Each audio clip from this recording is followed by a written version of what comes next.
ইংরেজিতে কথায় কথায় আপনি আজ্ঞে করার বালাই নেই। গুরুজনদের তুমি বললে সম্বোধন করে। তার মানে এই নয় যে ইংরেজি ভাষাতে শিষ্টাচারের অভাব, বরং ইংরেজরা অত্যন্ত বিনয়ী জাতি। তাদের কথাবার্তায় পদে পদে তার স্বাক্ষর। ইংরেজি শিখবার প্রাক্কালে এই কথাটি মনে রাখা বিশেষভাবে প্রয়োজন। তোমাদের বুঝিয়ে বলি যে দেখো, আমরা বাংলাতে অনেক সময় বড়জনদের আপনি, হ্যাঁ, আমার সমবয়স্কে তুমি, আর ছোটদের তুইও বলে থাকে, কিন্তু ইংরেজিতে আমরা শুধু ইউ ব্যবহার করলেই তার পুরো জিনিসটাতেই বোঝানো হয়। এটাই এখানে বোঝাতে চেয়েছি। তো আজকের ক্লাসে আমি তোমাদের যে সমস্ত ওয়ার্ডগুলি নিয়ে আলোচনা করব, সেইগুলো যদি তোমরা ঠিকভাবে শিখতে পারো তবে ইংরেজি কথা বলা তোমরা প্রায় 70% শিখে যাবে, এবং কোথায় কিভাবে কথা বলতে হয় তোমরা অনায়াসেই তোমাদের মাথায় সেটা থেকে যাবে। ঠিক আছে, তাহলে দেখব আজকে আমরা ক্লাসে কি কি বিষয় নিয়ে আলোচনা করছি। প্রথমেই দেখো যে নিচে যে কথাগুলি সম্পূর্ণ মনে গেঁথে রাখো, কারণ এইগুলি তোমাদের সারা জীবন চলার পথে বা বিদেশে কোথাও গেলে বা কারো সাথে ইংরেজিতে যখন কথা বলবে তখন এই সমস্ত কথাগুলি কিভাবে ব্যবহার করতে হয়, নিচে এই কথাগুলি প্লিজ, থ্যাঙ্কস, ওয়েলকাম, সেগুলো তোমরা অনায়াসে শিখতে পারবে। তো তোমরা যদি মন দিয়ে ক্লাসটি দেখো তবে তোমাদের আর ইংরেজি কথাবার্তা বলতে কোনো ভয় থাকবে না। তোমরা অনায়াসেই যে কোনো জায়গায় বা ইংরেজদের সাথে বা বিদেশে গিয়ে তোমরা ইংরেজিতে কথা সহজেই বলতে পারবে। এবং তোমরা দেখবে কোথায় প্লিজ ব্যবহার করতে হয়, থ্যাঙ্কস ব্যবহার করতে হয়, ওয়েলকাম ব্যবহার করতে হয়, বা আফটার ইউ কোথায় ব্যবহার করতে হয়, তোমরা খুব সহজেই শিখতে পারবে যদি ক্লাসটি তোমরা মন দিয়ে দেখো শেষ পর্যন্ত। ঠিক আছে, তবে শুরু করি প্রথম প্লিজ দিয়ে। দেখো, প্লিজ যদি আপনার কারো কাছ থেকে একটা কলম নেওয়ার দরকার হয়, বা আপনি এক গ্লাস জল চাইলেন, অথবা কাউকে জিজ্ঞেস করলেন কটা বেজেছে, কিংবা কোনো প্রশ্নের উত্তরে হ্যাঁ বললেন, তবে প্লিজ কথাটি বলতে ভুলবেন না যেন। তাহলে আমরা কোথায় কোথায় প্লিজ কথাটি বলতে পারি? যে কারোর কাছ থেকে একটু জল চাইলে, হ্যাঁ, কাউকে জিজ্ঞেস করলে কটা বেজেছে, হ্যাঁ, এই সমস্ত ক্ষেত্রে তুমি বা আপনারা প্লিজ এই শব্দটি ব্যবহার করতে ভুলবেন না।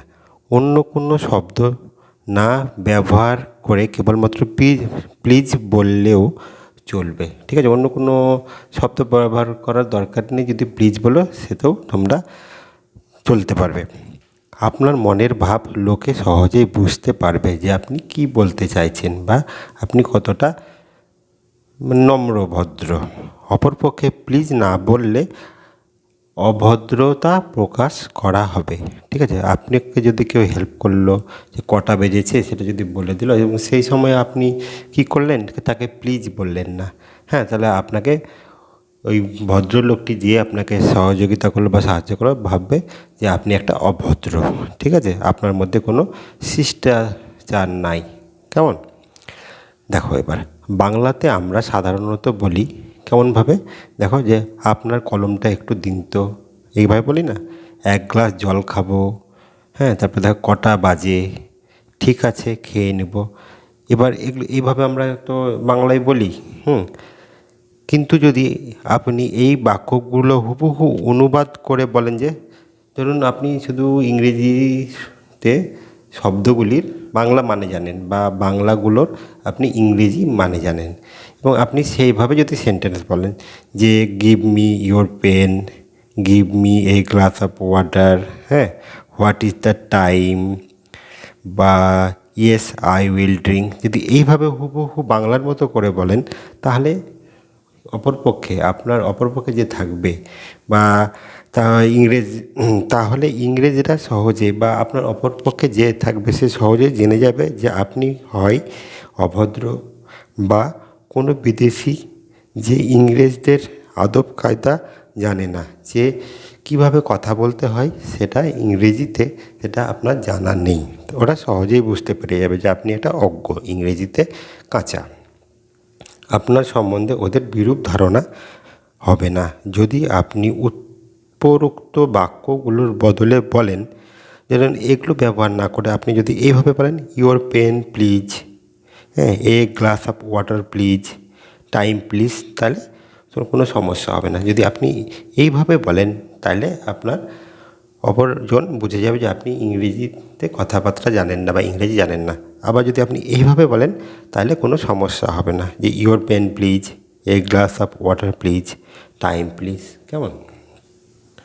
অথবা এও বলতে পারেন যে may I have your pen please, বা আর একটা দেখো give me a glass of water please. আবার দেখো what is the time please. তুমি এইভাবেও বলতে পারো। এইভাবে বললেও তাহলে তোমার সম্বন্ধে একটা বিরূপ চিন্তাভাবনা তাদের হবে না। তারা জানবে যে তুমি ভালোই ইংরেজি জানো বা ইংরেজিতে কথা বলতে পারো। তাহলে আমরা কিভাবে প্লিজ, কেউ আমাকে সাহায্য করলো বা কারোর কাছ থেকে কিছু আমি সাহায্য চাইলাম, তাহলে আমরা কিভাবে বলবো সেটা আমরা জানলাম। এবার দেখো নেক্সট আছে থ্যাঙ্কস। আমরা কোথায় কোথায় ব্যবহার করতে পারি থ্যাঙ্কস কথাটি, বা থ্যাঙ্কস শব্দটি আমরা কোথায় কোথায় ব্যবহার করতে পারি?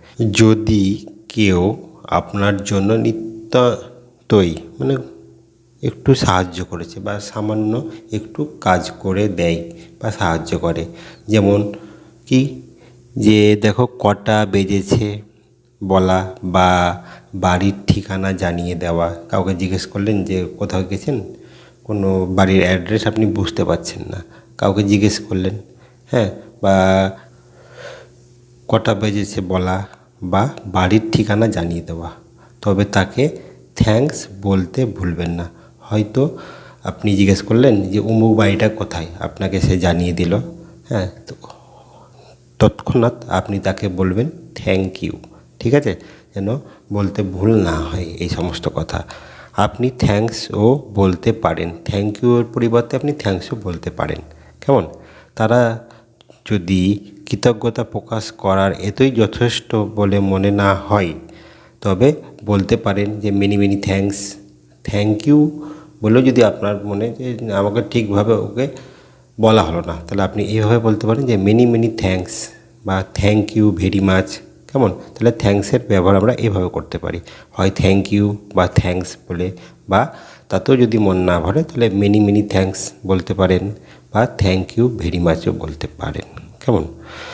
যদি কেউ আপনাকে, এবার দেখো যে যদি কেউ আপনাকে কিছু দিতে চায়, ধরুন আপনাকে কেউ কিছু দিতে চাইলো আর আপনি তা নিতে অনিচ্ছুক হন, যে ঠিক আছে আমার দরকার নেই, আমার আছে, তবে বাংলার মতো বলবেন না যেন আমার চাই না, আই ডোন্ট ওয়ান্ট বা আই ডো নট ওয়ান্ট, এভাবে বলবেন না।